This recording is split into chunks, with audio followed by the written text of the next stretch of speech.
Yesterday, the Texas Education Agency announced its intention to replace the superintendent and elected board members of the Houston Independent School District with an appointed superintendent and board of managers in the next few months.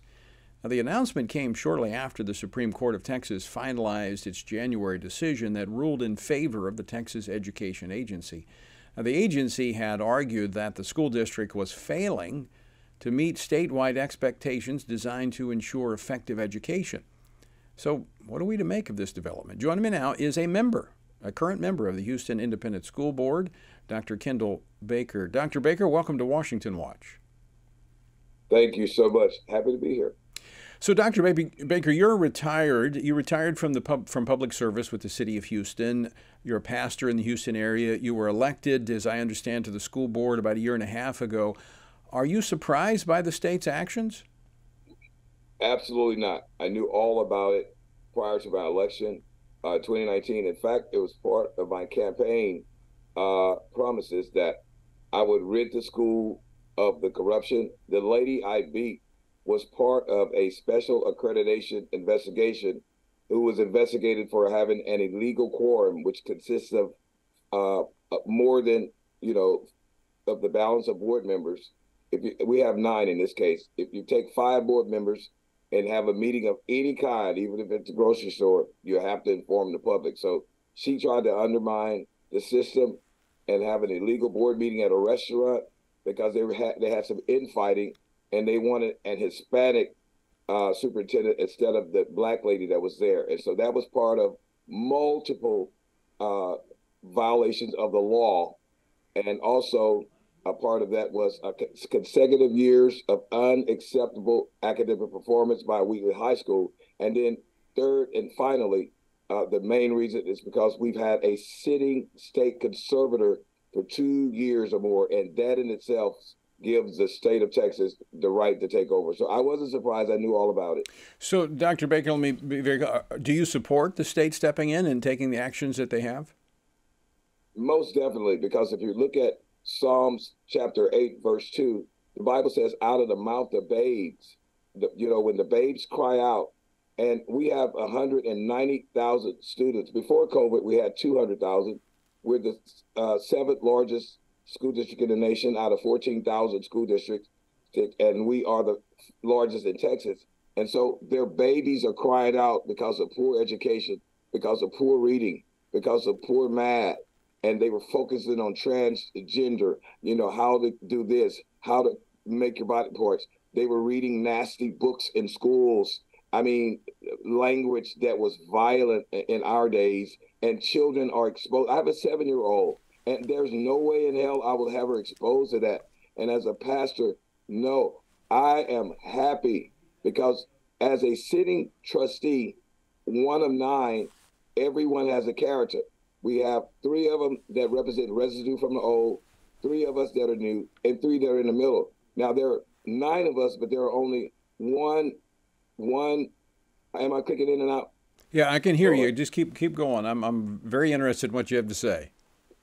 Only one real Republican conservative, in my opinion, and that is me, Dr. Kendall. We're gonna hold up just a second. We want to reconnect with you so that we make sure. I don't want to miss anything you have to say. So just stick with me, folks. We're going to reconnect with Dr. Baker, who is a current member of the Houston Independent School District, and of course, as I mentioned yesterday, the state stepped in, has taken control. This is.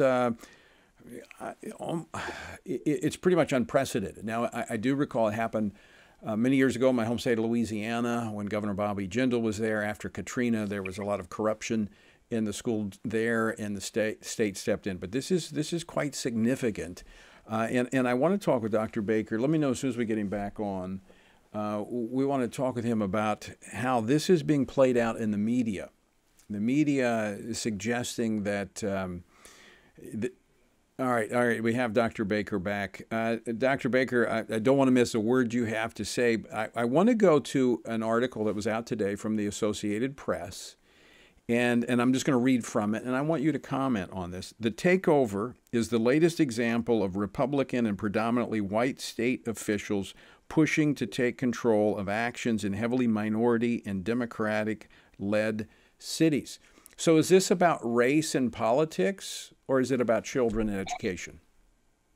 It's about children and education. And Houston, the city of Houston, I've been here all my life, 57 years, is predominantly Democrat.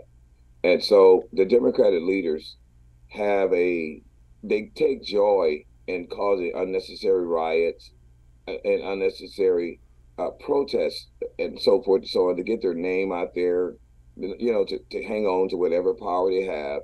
It is absolutely not about race. I am African American. I know what it's about. It is about 30 years of corruption at the Houston Independent School District at every level.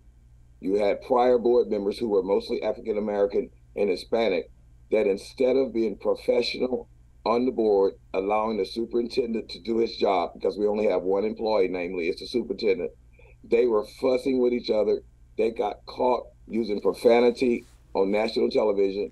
Again, I mentioned the illegal quorum. Recently, one was also indicted by the FBI, the prior board member, for taking a bribe. She signed up a contractor that she knew and voted on the contractor, and the COO of HISD, who were in cahoots with her, both received money from that contractor and made the HISD employees do the work. So that is still developing. We have 30 years of corruption. And as I said yesterday, Mike Murat and the Texas Education Agency, I view them as the extermination team. The lights came on, the roaches got caught playing around. And so the takeover is like an extermination where they come in anywhere from 2 to 6 months, clean the house, or 6 years, clean the house and hand it back over to who's ever still elected at that time. Dr. Baker, we're out of time, but I'm going to want to follow up with you because I want to know more about this as it unfolds, because I think we've got a lot of listeners in Houston, in the Texas area, and I want to make sure they know exactly what is going on, because the legacy media is not going to give them the whole story.